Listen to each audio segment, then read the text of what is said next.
Il y a D'accord. 2 énergies qui sont la peur et l'amour. Mhm. C'est surtout parce que j'aime de plus en plus le rien. Être bien à 2, ça, je trouve que c'est vraiment C'est un plus challenge, confrontant. quoi. C'est un petit peu plus confrontant. La joie, c'est ça qui fait qu'on sait qu'on est sur la bonne route, en fait. Merci, c'est quand même un beau mot. Je pense que c'est la clé, en fait. Bonjour et bienvenue dans La Traversée, le podcast pour oser rêver grand, réservé à ceux qui ont des projets et envie d'entreprendre. Je suis Hervé Franceschi, coach, conférencier, explorateur de l'humain et aventurier de l'entreprise.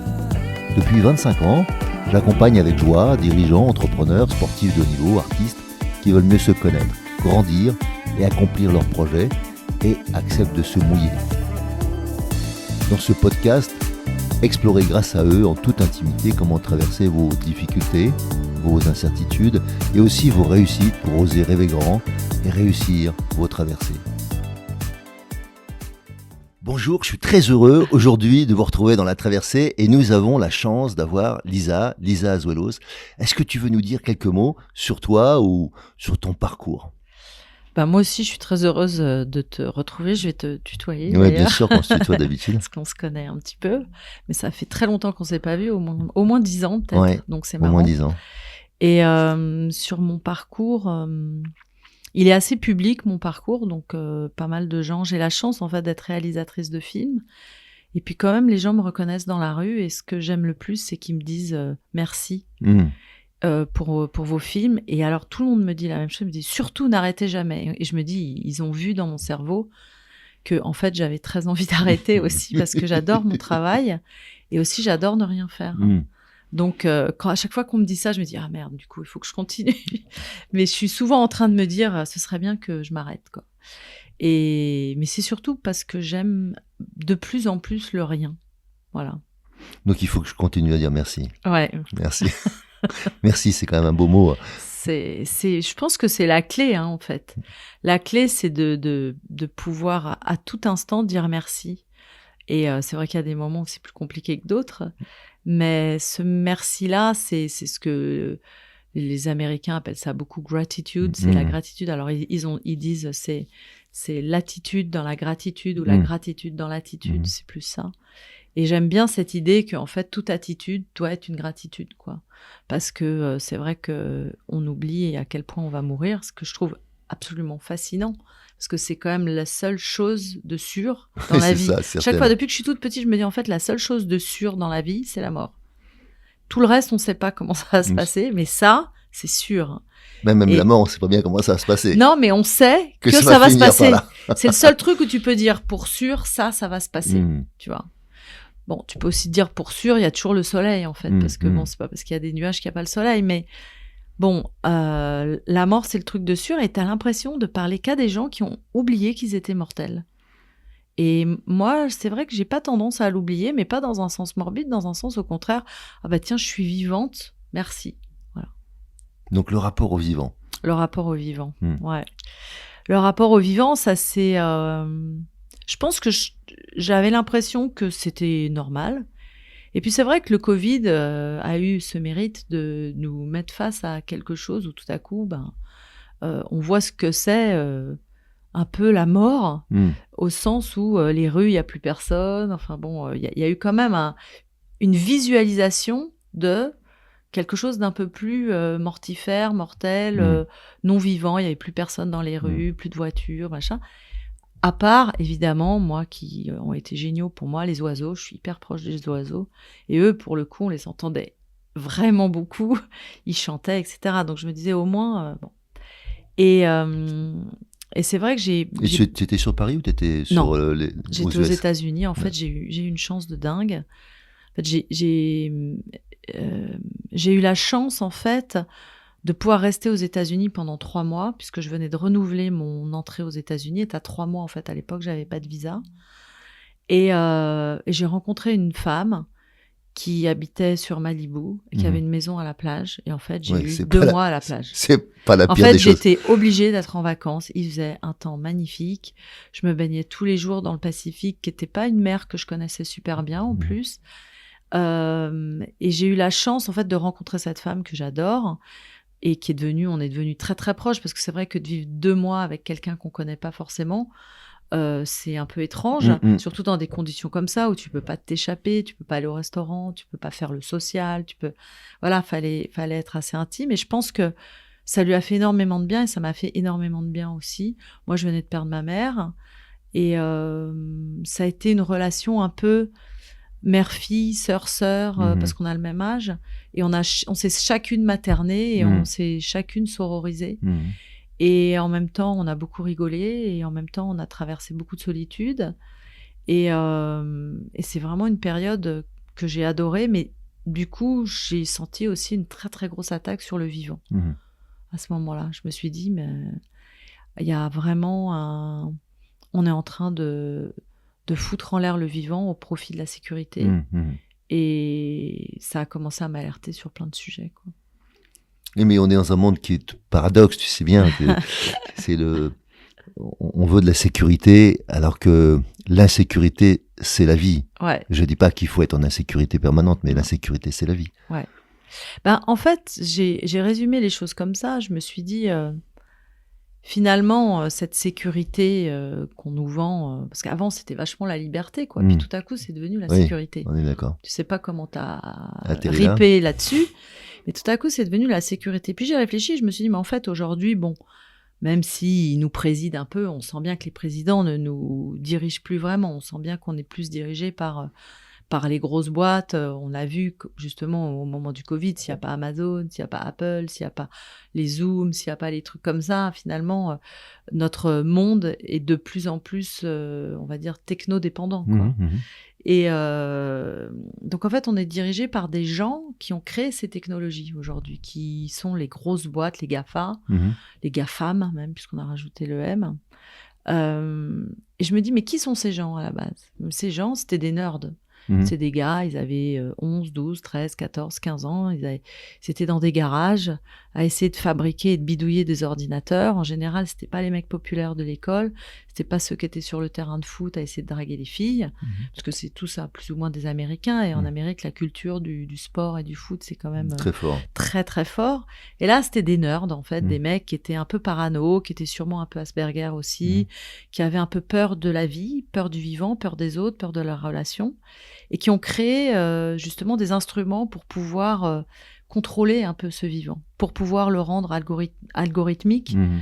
Sûrement que dans ce algorithmique, il y avait ce rythmique pour eux qui leur manquait dans la vraie vie. C'est vrai, qui est pleine d'insécurité. On sait pas. On a donné rendez-vous à quelqu'un, on ne sait pas s'il va être là, s'il va être à l'heure. Est-ce que je dois l'attendre ? Ne serait-ce que ça, pour quelqu'un qui est un petit peu anxieux, c'est une grosse source d'angoisse. Et en fait, ces algorithmes, en fait, ça permet de catégoriser les choses en 1 et en 0, quoi. Quelque part, on a le choix dans un monde très binaire, parce que tout ce qu'on vit aujourd'hui vient du binaire, quoi. C'est 1, 0, 0, 1, etc. On sent bien que le vivant s'échappe de cette logique du binaire et qu'au contraire, on est tout le temps dans une voie qui est plutôt le 1 et le 0 et l'infini. Enfin, on sent bien que le vivant, c'est pas 1 ou 0, ou c'est pas des combinaisons de 1 et 0. C'est beaucoup plus large que ça. Et en fait, je me suis dit, quel est pour un mec qui fabrique des algorithmes, quel est l'ennemi de ce gars-là ? Et l'ennemi, c'est l'imprévu. Et je me rappelle toujours de cette phrase de Lacan qui disait « l'imprévu, c'est le réel », quoi. Et c'est ça où je me suis dit, en fait, la guerre qui est menée aujourd'hui, c'est contre l'imprévu du vivant. Et ce qui est beau dans le vivant et ce qui est vivant dans le vivant, c'est l'imprévu. Et si on n'apprend pas à surfer sur ça, on va se laisser enfermer pour des raisons de sanitaires, sécuritaires, etc., dans quelque chose qui va éliminer toute la poésie du vivant, en fait, et toute la sève. Enfin, c'est le mot qui me vient du vivant. Et à partir de là, j'ai vraiment changé mon regard sur les choses et je me suis dit, si j'ai quelque chose aujourd'hui à défendre et à développer, c'est le vivant. Et dans le vivant, ce qui m'intéresse, pour moi, c'est la sève de ce vivant qui est l'amour, en fait, dont on est tous issus et auquel on retourne tous probablement et qui nous meut. Et c'est vrai que grosso modo, la sécurité, c'est on fait de la peur notre roi, et pour moi l'amour, c'est le contraire de la peur, en fait. Enfin, le contraire, c'est s'il y avait des 1 et des 0, ce serait la peur et l'amour, quoi, dans mon monde à moi. Et je me suis dit, maintenant, l'amour a besoin d'un grand RP et je vais être un de ces RP, quoi. Voilà. Alors, tu vois l'amour comme une antidote à la peur. Moi, je pense que l'amour fait peur aussi. Ouais, ah oui, l'amour en tant qu'émotion. Moi, je te parle de l'amour en tant qu'énergie. Il y a deux énergies qui sont la peur et l'amour. En revanche, en tant qu'émotion, l'amour, la preuve, je suis toujours célibataire, j'ai toujours pas compris comment ça marchait, je sais pas comment être bien avec un mec, j'ai aussi une traversée du désert à ce niveau-là, on peut en parler aussi, parce que c'est marrant, mais j'ai pas l'impression d'avoir peur de l'amour, et pourtant je sens bien que c'est vraiment, c'est la peur de l'amour qui fait qu'on n'est pas en amour. C'est quand même con, quoi. Ouais, moi je mets la joie au milieu là-dedans. Ouais. Ok. La joie, c'est ça qui fait qu'on sait qu'on est sur la bonne route, en fait. C'est un peu comme quand on est sur Compostelle et puis tout à coup on voit la petite coquille Saint-Jacques et on dit ah c'est cool. C'est là. Parce que le chemin avait l'air quand même très broussailleux. Puis tout à coup tu vois la coquille, tu dis ah c'est cool, c'est là. Et la joie c'est un peu pareil, c'est-à-dire que c'est pas il faut pas forcément la rechercher, mais c'est ce sentiment d'être là où il faut au moment où il faut, quoi. Il y a quelque chose comme ça qui est assez et c'est pas la passion et c'est pas ces trucs-là, c'est vraiment la joie d'être, quoi. Alors, est-ce que tu peux nous raconter justement quelques grandes joies ou quelques grandes facilités que tu as eues qu'à un moment donné qui ont produit ces grandes joies? J'ai la chance vraiment. Je pense qu'à la base, je suis quelqu'un d'extrêmement déprimé. C'est normal, j'ai une enfance pourrie, des parents très narcissiques, très manipulateurs, etc. Donc, je pense que le fond, quand on dit le fond de l'air est frais, moi, c'est le fond de mon air est très dépressif, quoi. D'ailleurs, on l'utilise même en météo. On dit une forte dépression. Bon, moi, je suis née, on va dire, dans une forte dépression, en Bretagne, vraiment au milieu de l'océan, un pauvre caillou, et ça prend tous les embruns, quoi. Voilà. Donc moi, je suis dans une grosse dépression, et en même temps, c'est pas du tout moi. Je m'y reconnais pas du tout. Donc je pense que dans un premier temps, de manière complètement inconsciente, j'ai voulu lutter contre cette dépression, souvent comme font les jeunes, avec les drogues, la drogue, les drogues, l'alcool, le sexe. Ça a été un peu mon antidote. Ça m'a permis de survivre. En fait, c'est ça que j'ai compris. C'était mes solutions, on va dire, de facilité pour survivre à un fond dépressionnaire qui aurait pu vraiment m'entraîner sur le fond. Et souvent, je pensais même au suicide et tout ça. D'ailleurs, c'est des choses qui m'inquiètent beaucoup, ces chiffres qu'on entend sur le suicide, le taux de suicide des jeunes, etc. Aujourd'hui, moi, c'est ça qui m'inquiète, mais plus que le changement climatique, bizarrement. Mais donc, je pense qu'au départ, j'ai fait comme tout le monde. C'est-à-dire, je me dis, oh là là, c'est la merde. Comment je peux faire ? Je vais boire, je vais me droguer. Enfin, j'ai eu la chance de fumer que des pétards et de pas tomber dans la coke, l'héro et tous ces trucs-là. Et puis, je vais prendre trop de bouffe, trop de sexe, enfin voilà, je me suis remplie pour justement faire face à ce vide terrifiant. Ouais. Et puis, j'ai eu la chance, c'est là où qu'on s'est rencontrés d'ailleurs, de refaire une énorme dépression aux alentours de mes 50 ans, un petit peu avant, je crois. Je venais de travailler sur le film Dalida, donc ce qui est un film sur le suicide d'une femme qui dit dans son mot « Pardonnez-moi, la vie m'est insupportable ».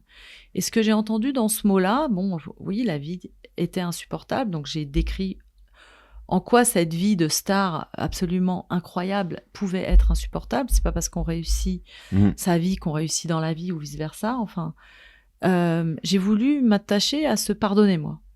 Voilà. Je voulais que les gens qui voient ce film disent « Tu sais quoi, on te pardonne ». Et de travailler sur ce pardon, ça m'a fait travailler sur mon propre pardon à moi.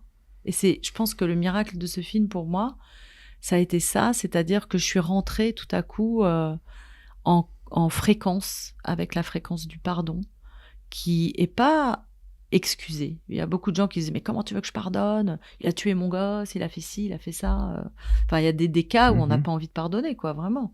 Même, il m'a lourdé comme une merde, enfin, même des petits trucs comme ça, on n'a pas envie de pardonner. Et en fait, j'ai compris, et probablement en parlant peut-être avec toi, avec d'autres gens, j'ai vu beaucoup de thérapeutes. Moi, je peux pas m'en sortir toute seule, donc il faut que j'ai un thérapeute. Tout à coup, j'ai compris que pardonner, c'était aussi donner sa part à l'autre, que c'était ça, pardonner. C'est pas je t'excuse pas, parce que peut-être j'en ai pas les moyens, mais je te redonne ta part. C'est-à-dire, j'ai rien à faire dans ta mauvaise action. C'est ta mauvaise action. Ça vient pas de moi. J'y suis pour rien. Pourquoi me laisser continuer à être abîmé, quoi. À être abîmé par toi. Si tu veux continuer à abîmer, abîme. Mais moi, je fais pas partie de cette histoire-là. Et tout à coup, je crois que c'est ça qui m'a donné la force de redémarrer, en fait. Et puis, après, j'ai eu la chance de me rapprocher de ma mère, un peu. Elle était malade, elle savait qu'elle allait mourir. Et puis, elle m'a dit cette phrase, elle m'a dit « Mais quitte la France, il n'y a rien à foutre ici, le pays, il est foutu. » Enfin, bon. Et je ressentais ça un peu au fond de moi. Elle m'a dit « Mais pars là où tu veux, pars faire ton rêve. Moi, de toute façon, j'en ai pas pour longtemps, j'ai pas besoin de toi. » Bon. Et puis, elle a été mignonne quand même parce qu'elle m'a attendue, donc j'ai pu lui tenir la main pendant... Pour partir. Pour partir. Je suis arrivée vraiment... je suis arrivée genre à 14h, elle est morte à 20h. Quoi. Et de 14 à 20h, j'ai tenu sa main. D'abord, je me suis rendu compte que c'était la première fois que je prenais sa main. C'était la première fois de ma vie que je prenais sa main sans qu'elle la retire et puis que moi j'ai envie de lui prendre aussi, donc c'était énorme. Et c'est un thérapeute qui m'avait dit justement pour votre corps c'est important qu'il se rappelle qu'il vienne de ces cellules là, c'est ça, exactement. Et c'est mieux de le faire tant qu'elle est vivante. Et chaude que si vous arrivez et qu'elle est déjà morte. Et du coup j'ai mis un maximum de ma peau contre sa peau parce qu'elle était déjà endormie, elle allait partir et ma peau a pu rétablir le lien qui n'avait pas eu lieu. Et je pense que ça m'a fait beaucoup de bien. Et le moment même où elle est morte, vraiment, j'ai ressenti tout son amour, qui est une chose que j'avais jamais sentie avant. Et j'ai compris, comme si quelqu'un me murmurait dans mon oreille, j'ai compris que l'amour était quelque chose qui était toujours là, un peu comme le soleil dans le ciel. Et que parfois la matière, le fait d'être incarné, c'est les nuages. Mais en fait, on est fait d'amour, mais que notre matérialisation, que le fait d'être incarné, c'est comme un espèce de grand building sans fenêtre qui laisse pas passer ni la lumière, ni l'amour, ni rien. Et je me suis dit, en fait, il y a un vrai conflit. Je l'ai senti dans la mort de ma mère, ce conflit entre l'énergie et la matière. Et pour moi, ça a été une énorme révélation parce que j'ai senti à quel point la base, c'était l'amour. Vraiment, c'était pas un télo, c'était... Et j'ai senti son amour rentrer dans mon cœur, comme si je me disais, ah, enfin, j'ai une maman. Et en fait, moi, j'ai commencé à avoir une mère le jour où elle est morte. Et je suis en relation avec elle depuis, parce que la relation aux parents, bon, il y a la relation, on va dire, déjeuner chez eux, ça s'est bien passé, ça s'est mal passé, bon. Mais il y a la relation en continu, au fond de nous, avec ces parents-là. Et qu'ils soient morts ou qu'ils soient vivants, qu'ils habitent en province ou qu'ils habitent l'étage en dessous, on est toujours en relation avec ses parents, en fait. Et cette relation a commencé à se transformer à ce moment-là. Et puis après, ça s'est enchaîné avec mon père, qui est mort 1 an et demi après. Pareil, qui m'a attendu. Lui, on était toujours en Covid, il était au Maroc, parce que mon père est marocain. Et le Maroc était fermé pendant 4-5 mois, donc j'ai pas pu aller le visiter. Et en fait, le week-end où ça s'est ouvert, c'est le week-end où il est mort. Et que j'ai passé 2 jours avec lui. Et pareil, il y a eu une danse incroyable aussi avec lui. Je lui ai pris la main beaucoup. On a dansé avec nos mains. C'était vraiment une énorme évidence. Et c'est vrai que ça m'a permis de me libérer de mes parents. Et ça m'a permis aussi de rentrer en relation avec mes parents. Bizarrement, ça s'est fait en même temps. Parce que j'ai pas eu cette chance réellement de leur vivant. Ils étaient trop, je crois, encombrés de leurs problèmes personnels, de leur narcissisme, de leur douleur, quoi, tout simplement. Et du coup, on n'avait pas accès à un amour purifié ou pur. Et puis, voilà, donc ça fait depuis maintenant fin 2019 que j'habite à Los Angeles, que je reviens en France un peu comme une touriste. Mes enfants sont grands, donc c'est ça qui m'a donné l'impulse de partir. Et je me suis dit, au lieu d'être la mère qui attend les enfants tous les dimanches en disant « J'ai fait un gigot, quand est-ce que vous venez manger? Pourquoi vous venez jamais me voir ?» Je me dis, c'est moi qui m'en vais et je vais rencontrer Lisa, qui n'a plus de parents et qui n'a plus d'enfants, mais qui a quand même une petite carte bleue parce que ça aide, et qui est capable de vivre ailleurs et de se refaire une vie. Et qui suis-je quand je suis pas la personne que j'ai construite, quoi. C'est ça. Ok, ça c'est pas mal. Donc, j'ai bien aimé ton histoire ta propre histoire qui te permet de rencontrer l'amour autrement. Et Et pour moi, ça fait écho à l'amour est toujours là, même si je sais pas la donner. Tu vois, puisqu'on a parlé du pardon. Et en fait, une partie de là où on a besoin d'être pardonné, c'est de pas être capable de donner cet amour. Pour moi, c'est le contraire. Je suis pas capable de le recevoir. En fait, c'est ça j'ai compris que j'étais pas capable de le recevoir et je travaille là-dessus. Et en fait, recevoir l'amour, c'est recevoir la vie. C'est pareil, en fait. Et en fait, on a une attitude très pénétrante par rapport à la vie. On veut ça, on veut arriver là, on veut que ça arrive, on veut que ça se soit accompli. C'est très pénétrant, c'est très volontaire, c'est très... On veut donner, puis surtout on veut donner son influx à la vie. Mais en fait, la vie, ça peut être aussi d'être toute la journée à sentir que il se passe rien et que c'est OK, quoi. Et c'est ça que j'ai été expérimentée aux États-Unis, en fait. Il se passe pas grand-chose pour moi là-bas et c'est OK. Et je voulais vraiment sentir le rien comme un goutte à goutte pour me réapproprier la vie sans que j'aie à intervenir. J'ai eu la chance que mes parents me laissent un petit peu de sous, donc j'ai pas eu à travailler. Et pour moi, ça a été la libération, en fait. Bon, du coup, je suis obligée de mettre les bouchées doubles maintenant parce que je me suis un peu trop laissée aller. Mais je crois que, un peu comme le Covid a fait aussi, ça a été ma première réaction, ça a été, je me suis dit, les gens vont se rendre compte à quel point ils ont une vie merdique. Et ça n'a pas manqué, en fait. Il y a beaucoup de gens qui ont changé de vie après, etc. Et moi, en fait, je me suis offert ces vacances de productivité pour commencer à apprendre à recevoir, sans rien foutre. Et je pense que c'est ça le luxe, en fait. C'est pouvoir ne pas bosser pendant un petit moment et quand même continuer à vivre et décorréler la productivité, la volonté, etc. du fait de vivre. Échanger notre temps contre de l'argent. Ouais. Et vraiment, pour moi, ça a été salvateur. C'est vrai que c'est un peu cruel aujourd'hui Je sens bien que je suis en train de revenir dans le monde du travail, là, et je suis en France. Les gens me disent, t'es là pour combien de temps? Je dis, je sais pas. Je prends que des allées simples, en fait, depuis un an. Parce que je sais pas. Et c'est OK. Et c'est vrai qu'il y a des moments où il faut être productif et je pense qu'il y a des moments où il faut savoir inspirer, où il faut savoir rien faire.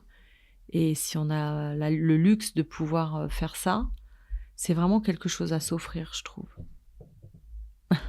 Ouais, tu as bien raison. Oui, puis je pense qu'on n'a pas besoin de... Enfin, chacun peut le faire à son niveau, c'est ça que je veux dire. C'est...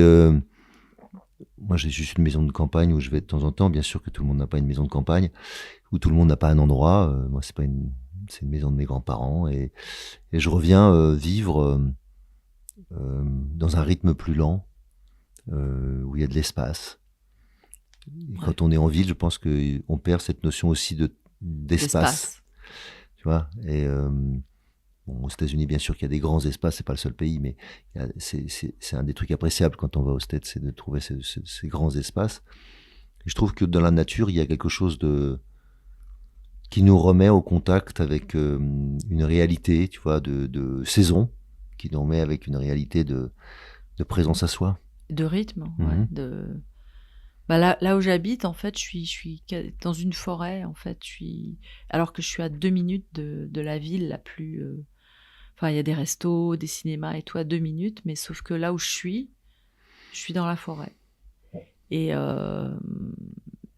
c'est vrai que je me sens très protégée. J'ai un arbre, je l'appelle l'éléphant d'ailleurs, parce que c'est un arbre qui a des... Je pense qu'il est millénaire, d'être grand et gros comme ça. Je vois pas comment... En tout cas, il est multicentenaire. C'est quoi comme arbre, tu sais? Ouais, ça s'appelle un fig tree. Je sais pas comment ça s'appelle en français. Et je te montrerai une photo. Mais c'est pas un figuier, donc c'est pas un fig. Non, c'est pas du tout un figuier. C'est comme un... Je saurais pas dire. C'est vraiment... Mais le tronc fait 3 mètres de rond, quoi. Enfin, c'est de circonférence, voilà, c'est ça.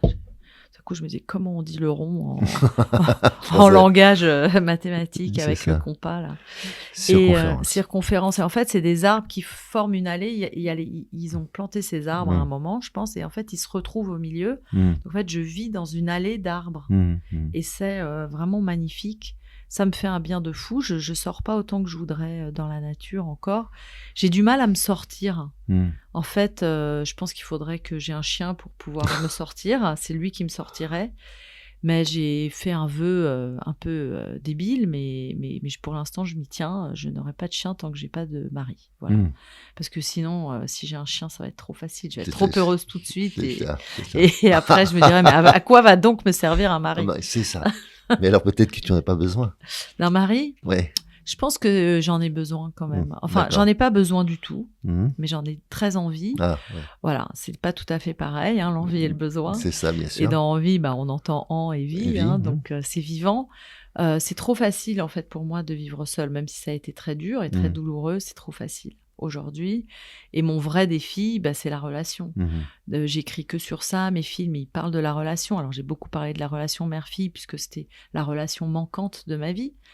Et dans tous mes films, il y a des amourettes, il y a toujours l'héroïne rencontre un mec, etc. Bon, voilà.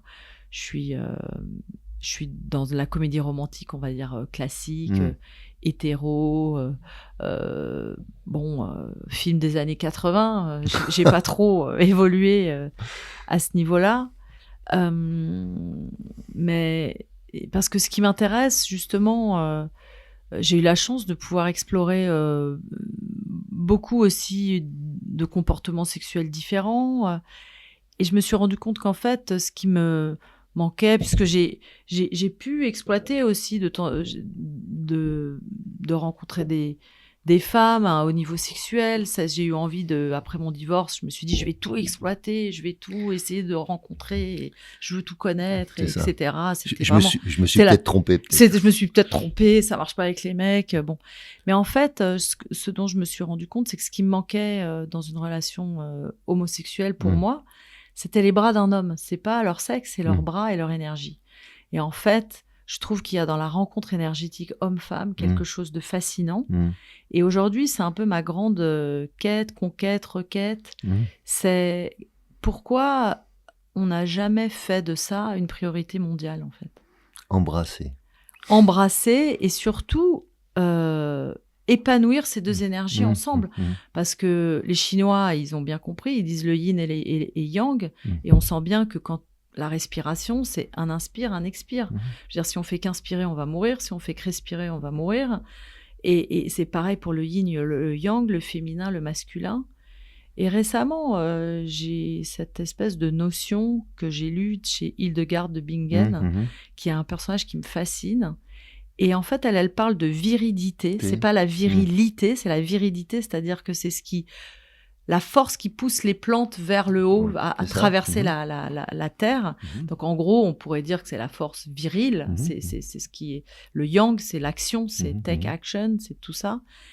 Et en face, elle ne met pas le féminin elle parle du subtil. Et en fait, cette notion de virilité et de subtilité, je trouve que ça décrit très bien le monde dans lequel on est. C'est-à-dire à la fois un monde qui veut traverser, transpercer, faire, être dans l'action et en même temps être dans le subtil, rencontrer les énergies qui se voient pas, ressentir ce qu'il y a à l'intérieur de nous, ressentir, on arrive dans une pièce, si les gens se sont disputés avant, on le sait, alors que là, ils font semblant de s'être pas disputés. C'est ça, exactement. Et c'est subtil, ça. Ouais. Et en fait, le monde, le vivant, c'est ça. C'est à la fois ce besoin de faire et de transformer et tout ça, et à la fois de ressentir et d'être dans le subtil.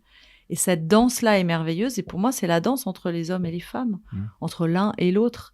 Et j'ai toujours pas percé le mystère, mais bon, j'espère que je finirai bien par avoir la concrétisation un jour de l'affaire. Quoi. C'est ça. Et puis si je l'ai pas, c'est pas grave. Ce sera pour.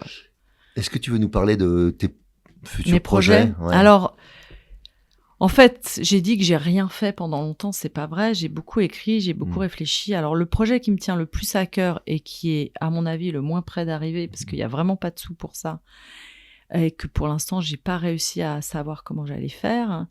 C'est un documentaire que j'appelle La Société de pénétration, un peu en réponse au livre de Jean Baudrillard, qui était La Société de consommation. Et je pense qu'on est passé à l'étape d'au-dessus de la société de consommation, qu'on est vraiment dans une société de pénétration, où en fait, c'est venu avec toutes les affaires MeToo et tout ça. Je suis allée voir le documentaire de Harvey Weinstein au cinéma, toute seule. Et puis au début, je me suis dit, ah vraiment, quel connard, quel porc, enfin comme on pensait tous. Et puis tout à coup, je me suis dit, mais en fait, le mec a été couvert par tout le système. Et je me suis dit, mais c'est pas le mauvais élève d'un bon système, c'est le bon élève d'un mauvais système. Bien sûr. Et là, ça a tout changé pour moi. En fait, presque, je le vois lui aussi comme une victime de ce système-là, où en gros, le mec était hyper moche et ce qu'il voulait, c'était avoir des jolies meufs, quoi. Et je me dis, en fait, ce système qu'on appelle le système capitalisme, ou alors aujourd'hui on appelle ça le néolibéral. Néo, ça fait genre un peu cool. Nouveau. Puis libéral, on sent bien qu'il y a de la liberté. Puis en fait, néolibéral, on se retrouve comme des cons à être enfermés chez nous sous prétexte de sécurité et on va avoir des caméras dans les rues, on va avoir du crédit social. Enfin voilà, quoi, ça mène à ça. Et je me dis, en fait, mon idée, je vais pas vous dérouler tout le truc parce que je vais faire tout un film dessus, mais c'est que en fait, le consentement, puisque on s'est rendu compte qu'Harvey Weinstein et tous les gens, depuis, il y a eu 2000 affaires, on se dit, mais en fait, le viol, c'est quand il y a pénétration sans consentement. Et je me suis rendu compte que le capitalisme était à une pénétration sans consentement. On pénètre les sols sans leur consentement, sinon on n'en extrairait pas autant de choses. On pénètre les gens avec des salaires miséreux et des choses. Donc on dit, il accepte de travailler. Oui, mais c'est pas son consentement. S'il devait consentir, ce serait sûrement 500 balles, 1000 balles, 2000 balles de plus, quoi. Donc, en fait, cette espèce de système qui exploite tout, et puis on va dans des pays sans leur consentement, tout est sans consentement, en fait. Et je me suis rendu compte qu'en fait, le profit était l'ennemi du consentement. Et le profit est la base du capitalisme. Et je me dis, en fait, il y a un problème structurel qui est que, soit on veut du consentement, mais du coup, il va y avoir moins de profit, soit on veut du profit et c'est pas prêt de s'arranger au niveau du consentement. Et pour l'instant, on est plutôt côté profit que côté consentement. Donc on est là, toutes les féministes, les gens qui veulent s'occuper de la terre, les gens qui veulent du climat, etc. Oui, c'est pas juste, mais les gars, le profit est l'ennemi du consentement, quoi. Et ça, j'ai vraiment envie de parler de ça. Voilà, et de dérouler un peu le fil et en même temps de voir comment on peut arranger cette sauce-là et cette affaire-là pour que ça roule mieux. Et puis sinon, j'ai dans l'espoir de faire peut-être une suite à LOL, parce que c'est assez attendu, c'est un film qui est toujours hyper culte, et j'ai envie de parler justement des 25 ans aujourd'hui, de c'est quoi leur rêve brisé, c'est quoi aussi la joie pour quelqu'un qui a 25 ans aujourd'hui, à qui on dit qu'il pourra pas survivre, plus personne veut faire d'enfants, enfin bon, il se passe des vrais trucs quand même. J'ai envie d'en parler. Et puis j'ai écrit 4 films. Il y en a un qui est sur la circoncision, parce que c'est un sujet qui m'intéresse, notamment de parler de l'ère du sacrifice. On est quand même une société dominée par cette idée que le sacrifice, c'est génial. Moi, je pose la question, je me dis, est-ce que c'est si génial que ça, vu là où on en est aujourd'hui? Je crois pas. Donc voilà, j'explore des thèmes, toujours un peu sur le ton léger, de la comédie, et puis j'espère que les choses se feront.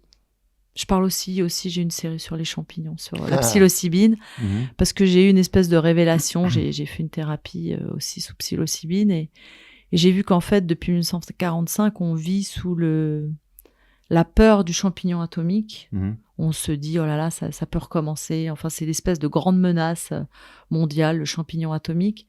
Et moi, je ressens en fait le champignon, le mycélium, sous la terre qui crée son réseau. Et en fait, je crois que les êtres humains vont s'en sortir en devenant ce mycélium-là, c'est-à-dire en vraiment des petites communautés qui savent se parler et qui savent trouver les solutions sous la terre. Et qu'en fait, ce mythe du champignon atomique, on voit bien que ça va pas arriver, quoi. Et que c'est peut-être le moment de lâcher la peur aussi et de rentrer dans un truc beaucoup plus vivant qui est le mycélium et qui est ce réseau souterrain des cœurs, des énergies ensemble, quoi. Voilà, c'est ce que je ressens. Faire communiquer. Ouais, parce que c'est aussi ça, c'est aussi la communication, c'est entre les arbres, c'est aussi l'enrichissement mutuel entre des espèces différentes. Sans qu'ils se parlent. C'est juste de l'énergie qui se propage, quoi. Oui, mais est-ce qu'on a besoin de mettre toujours des mots? Voilà. Mais des fois, c'est sympa. C'est mieux quand il y en a pas, en vrai. Quand ça se passe sans mots, c'est merveilleux. Et parfois, il faut en mettre. Voilà, c'est vrai qu'en ce moment, sur toutes ces histoires de viol, de non-consentement, de victimes, les mots sont posés, on dit que la parole se libère, mais moi, ce que je voudrais savoir, c'est ce que la parole libère. Pour l'instant, elle libère pas grand monde. Et on est dans un truc où on est beaucoup plus dans surveiller et punir, comme dirait Foucault, que libérer. Et c'était quoi la chanson Libérer Délivrer, voilà. Oui, il y a le danger aussi de passer d'une libération de moi vers une vengeance de l'autre, tu vois. Donc j'entends aussi, pour moi, là, on est toujours dans un processus de punition.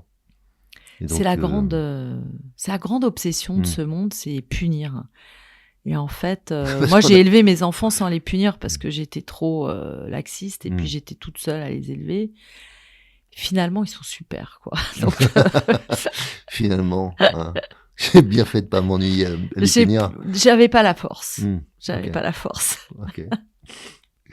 Oui, je pense que, tu sais, c'est un peu comme des histoires de biseautage qui sont en fait des systèmes qu'on reproduit parce qu'on les a nous-mêmes vécus. Ouais. Et donc, on sait bien que dans les familles d'enfants battus, c'est souvent ça qui fait il y a une continuité, homme ou femme, de battre les enfants parce que c'est une réponse que j'ai, malgré moi, dans mon sang, ce que j'ai appris.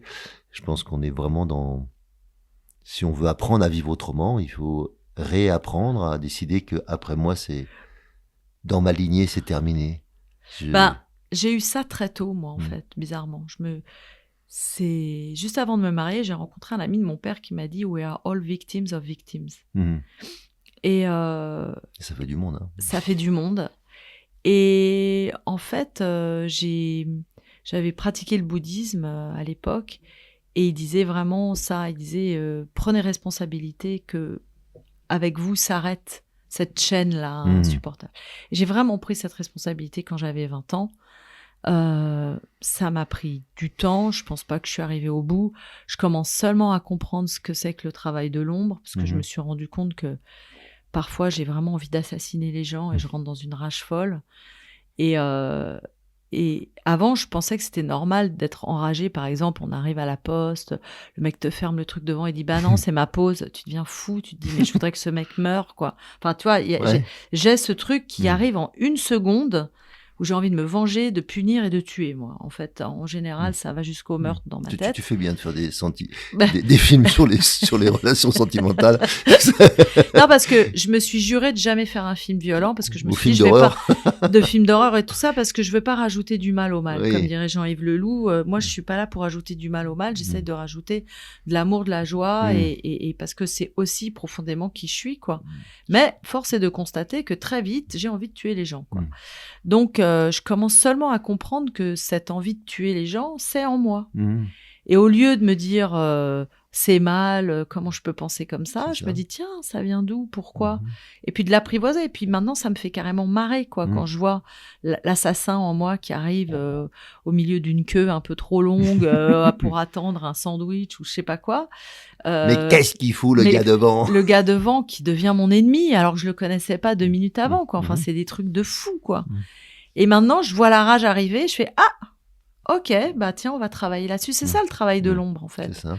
Et c'est de se dire bon ben, ok, bah bien, discutons pendant que je fais la queue, discutons avec cette envie de tuer l'autre et voir un peu d'où ça vient. Et à chaque fois, il y a des petits pop-up comme ça où je me rappelle pourquoi ça vient. Mais c'est vrai que je pense vraiment que la mission de chaque être humain, c'est de se dire avec moi, s'arrête la chaîne de victimes de victimes, quoi. Ça, c'est important quand même. C'est la moindre des choses qu'on ait à faire. Ouais, tu touches du doigt en fait les 3 grandes énergies qui nous empêchent d'être nous-mêmes ou qui nous empêchent d'être en joie, d'être sur notre chemin, qui sont la rage, qui sont la terreur qu'on peut vivre par moment, et puis la honte de ce qu'on fait, de ce qu'on produit, donc lié aux autres, le social. Et ces 3 grandes énergies nous dominent. On est plus dans l'une que dans l'autre. Voilà, il y a des gens qui sont plus terrorisés partout, d'autres qui sont plutôt enragés, d'autres qui sont plutôt dans leur image tout le temps. Qu'est-ce que les autres pensent ? Voilà. Et ce mix de ces 3 énergies nous empêche de trouver la voie simple qui est de nous mettre en joie ou d'être sur l'axe de rester dans l'amour plutôt que dans l'attachement. Ouais. Ben, je connaissais pas ces 3 énergies-là. Moi, je les connaissais mais je savais pas qu'elles étaient une espèce de triplette. Ah ouais, ça c'est... Et c'est super intéressant. Je connaissais l'échelle de Hawkins, en fait, qui ok. dit que la honte, c'est vraiment le pire truc voilà, qui peut t'arriver. Et d'ailleurs, ma grande théorie, c'est que Adam et Ève se sont pas fait virer parce qu'ils ont mangé la pomme, mais se sont fait virer parce que ils ont eu honte. En fait, il y a marqué, ils ont eu honte, ils virent Dieu, eurent honte d'être nus devant lui, ils se sont couverts d'une feuille de figuier, et Dieu a dit, comment vous avez honte devant moi, votre créateur, allez, dégagez. Il dit pas, vous avez mangé la pomme, dégagez. Il dit, vous avez honte, dégagez. Et en fait, j'ai toujours senti que la honte, c'est ça qui nous séparait de nous-mêmes. En fait, c'est ça. En fait, on a honte quand on est séparé de soi-même, quoi. Et j'ai la honte. Donc on n'est plus en relation avec soi. Voilà. Bah c'est ça, être séparé. Je pense que si je suis pas en relation avec un autre, c'est que je dois avoir une séparation avec moi-même, sur laquelle je suis en train de travailler, notamment sur la rage. C'est assez marrant, en fait. De se désenrager. Moi, je trouve ça hyper marrant comme circuit, parce que ça fait même pas 3 mois que j'ai compris que j'étais enragée. Avant, je trouvais ça normal. Je me dis, mais les gens sont énervants, quoi. Non, mais je te jure, j'étais vraiment... mais les gens sont horribles, quoi. C'est normal que ça me provoque de la rage. Et après, je me suis rendu compte que cette rage était mienne. Bien sûr. Que d'autres gens réagiraient autrement. Bien sûr. Mais pour moi, c'était normal. Et ça a été vraiment la rencontre avec la rage. Je pense que c'est une de mes plus belles rencontres. Ouais, c'est une rencontre avec soi-même. Découvrir qui nous sommes. Et pas en avoir honte. Ouais, une partie de mon activité, tu sais, c'est de permettre aux gens de trouver leur place ou d'être qui ils sont, vraiment. Et je m'aperçois à quel point, en fait, on passe sa vie à créer des armures, des protections, des systèmes dans lesquels on fonctionne, aussi bien en sol qu'en société. Et une fois qu'on a commencé à le comprendre, on passe sa vie à enlever tout le système, tu vois, pour en fait, et comme disait Arnaud Desjardins, voilà, j'ai passé ma vie à m'habiller pour m'apercevoir que je suis toujours nu sous les vêtements, quoi. Ouais. C'est tellement joli, mon Dieu. C'est marrant parce que j'ai un drôle de rapport avec Arnaud Desjardins, parce qu'il a été le mec de Dalida. Donc j'ai dû étudier beaucoup le rapport Dalida-Arnaud Desjardins, qui est un mec fantastique, qui a écrit des trucs fantastiques, qui était hyper... Et c'est lui qui l'a un peu initié à tout ce qui était... Enfin, elle était toujours très spirituelle, mais il l'a initié à devenir cette personne encore plus érudite, etc. Et puis, à un moment, ils sont partis dans un ashram tous les deux. Et il y avait le grand sage, je sais plus qui c'était, Sri... je sais plus qui c'était, mais c'était le grand sage des années 70 qui était dans un ashram. Tout le monde allait le voir, le visiter et tout ça. Et Arnaud Desjardins avait vraiment créé un disque qu'il a amené au gars pour qu'il écoute de la musique sacrée indienne, je sais pas quoi, enfin bon, bref. Et puis, il voit Dalida arriver, il lui dit « Toi, tu fais quoi ?» Elle lui dit « Je suis chanteuse. » Il lui dit « Je pourrais pas écouter ce que tu chantes. » Et elle avait une cassette avec elle, donc elle lui fait écouter. Et le mec écoute le truc et il est transporté par la chanson de Dalida. Et l'autre, il attendait pour mettre son disque qu'il avait créé pendant 1 an pour ce grand moment, etc. Donc il avait la rage vraiment contre Dalida qui chantait de la merde pour lui par rapport à la musique sacrée. Puis il met le disque et l'autre dit non, je préférerais écouter Dalida. Et il lui a fait des scènes et des scènes et des scènes. Il était hyper jaloux d'elle, en fait. Parce que elle incarnait l'amour que lui, il essayait de trouver par plein de trucs, etc. Et c'est marrant parce que du coup, je me suis toujours dit, c'était peut-être pas le plus sage des deux, en fait. Ouais, je pense qu'il n'y a pas une réponse, tu vois. C'est le maître est capable d'enseigner. C'est pas obligatoirement l'expert. Ouais. Tu vois. Ouais. Et c'était ça a été un grand choc pour lui, mais je pense qu'après, il a dû beaucoup réfléchir. De toute façon, c'était un être incroyable et malheureusement, j'ai pas pu le rencontrer. J'ai failli le rencontrer, puis il est mort le moment où j'ai réussi à avoir une interview avec lui. Donc, j'ai pas pu le rencontrer. Mais c'est vrai, je ressens, mais je pense que c'est aussi l'âge. Voilà, moi, j'ai dépassé les 50 ans et je pense que quand on arrive à 50, quand on a la chance, comme c'est mon cas, d'avoir effectué tous mes rêves. Moi, j'ai vraiment fait tous mes rêves. Je les ai accomplis. Et tu te dis, et alors? Et là, so what? Et du coup, c'est là où tu commences à enlever les fringues et que tu as envie d'être nu sous tes fringues et que ça se voit, quoi.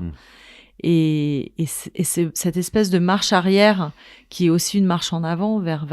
En fait, moi, je dis que vieillir, c'est aller vers son centre, comme quand on voit les arbres, tu sais. Et en fait, on voit leur année avec le petit rond du milieu. Moi, j'essaye de vraiment... j'ai pas l'impression de vieillir, j'ai l'impression de me rapprocher de moi. Et c'est vrai qu'il y a toute une phase d'expansion où on essaye de s'éloigner de soi pour aller voir jusqu'où on peut aller le plus loin. Bon, Elon Musk, il va jusqu'à Mars ou je sais pas où. Bon, moi, je suis allée jusqu'en Amérique, c'est déjà pas mal. et puis, mais en vrai, il est où le centre, quoi, tu vois, c'est ça qui est intéressant. Hey, où est notre centre?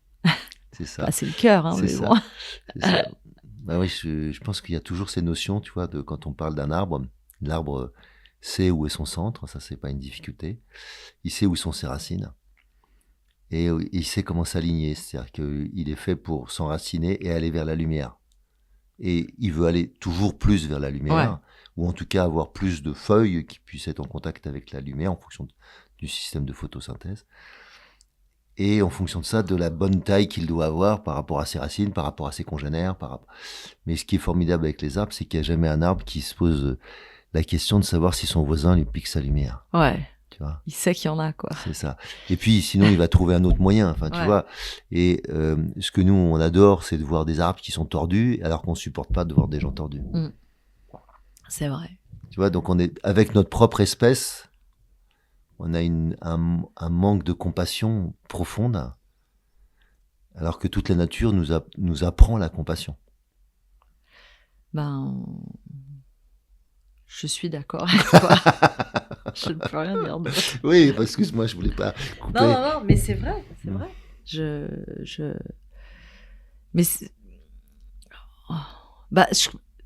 les gens sont obsédés par la passion, mais le comme, le avec, et souvent ça marche pas pour eux, quoi.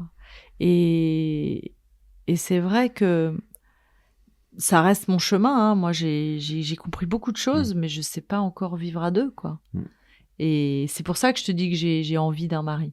C'est pour voir où j'en suis dans ce que j'ai compris, parce que c'est là, parce que d'être bien tout seul, bon, pour plein de gens, c'est difficile, mais ça reste quand même assez facile. Être bien à deux, ça, je trouve que c'est vraiment un challenge. C'est un petit peu plus confrontant. Et je pense que je fais durer le plaisir d'être seule en ce moment, plus. D'accord. Oui, alors, trouver l'équilibre entre ce que l'on est ou ce qu'on peut devenir. Et puis, moi, je pense que souvent, une bonne partie d'entre nous, c'est la quête, elle vient de savoir qui on est, ou ce pourquoi on est fait, ou qu'est-ce qui se passe pour moi. Et puis, je peux courir après d'autres choses pour éviter ces questions, mais elles reviennent. J'ai accompagné beaucoup de gens en fin de vie, et il y a toujours les mêmes questions, tu vois, les mêmes demandes, en fait, tu vois, d'accompagner les gens. C'est en fait de se réconcilier avec soi-même. Et parfois aussi avec ceux avec qui on était fâchés. Oui, mais c'est parce qu'on n'est pas réconcilié avec soi-même qu'on ne peut pas se réconcilier avec les fâchés, autres. Ouais, c'est vrai. Tu vois, donc quand on n'arrive plus à pardonner, quand on n'arrive plus à être en paix avec l'autre, soit on n'est pas mal avec ça, mais si on est mal avec ça, c'est qu'il y a un déchirement intérieur. C'est vrai. C'est vrai, je suis un peu confrontée à ça en ce moment, parce que c'est vrai que depuis que mon père est mort, j'ai ressenti que j'étais très abandonnée par ma famille, qui était la famille de mon père. En fait, ma mère n'avait pas de famille. Et je suis redevenue une orpheline, qui a été un peu mon statut d'enfant. Et ça m'a provoqué beaucoup de colère. Et en même temps, je me suis rendu compte que j'ai créé une famille aussi, avec mes amis, avec mes enfants, et que je trouve que c'est ce qui est assez joli avec la nouvelle génération, c'est qu'ils sont très conscients qu'ils ont une famille à créer, une famille d'humains à créer aussi. Ils sont moins tributaires de la famille, on va dire cellulaire, la famille officielle, un peu comme un sponsor aux Jeux Olympiques. Ils sont moins pas dépendants, mais ils ont moins le poids de cet héritage-là et ils sont un peu en mycélium. C'est-à-dire que je trouve que la famille qu'on se crée, c'est ça le mycélium, quoi. Après, c'est vrai que moi, mes gens préférés, c'est mes enfants aussi, donc c'est quand même ma famille. C'est ça. On est quand même content de les avoir. C'est ça. Pas seulement pour le gigot, c'est ça. Pas seulement pour le gigot, quoi. C'est ça. Non, mais c'est génial quand on a fait tout ce chemin. C'est vrai que moi, ma plus grande fille, elle a 32 ans, la petite, elle a 25.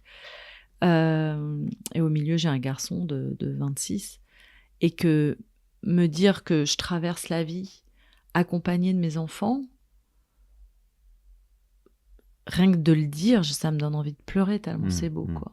Tu vois, parce que c'est extraordinaire d'avoir la chance d'être accompagné par des gens qu'on a nous-mêmes accompagnés quand ils étaient tout bébés, qui pouvaient pas se changer, qui pouvaient pas se nourrir sans nous. Et puis là, aujourd'hui, c'est eux, parfois j'appelle, j'ai pas le moral, c'est eux qui me tiennent, qui me soutiennent, qui me retiennent aussi, peut-être. Et je trouve que c'est une des choses qui me fait le plus de peine, c'est que je rencontre beaucoup de jeunes aujourd'hui qui me disent qu'ils veulent pas avoir d'enfants. Ouais, tu te rends compte, le monde, la pollution, le machin. Et je dis, mais peut-être que ton enfant que tu vas créer, c'est peut-être lui qui va être la solution à ce monde-là. Qu'est-ce que tu en sais ? Tu vois ? Et ça, ils peuvent même pas l'imaginer. Et le fait qu'ils aient plus envie de créer du vivant, je trouve ça dommage, en fait. Moi, je suis pas sûr que tous les gens que j'entends, si tu veux, j'entends aussi des gens comme ça.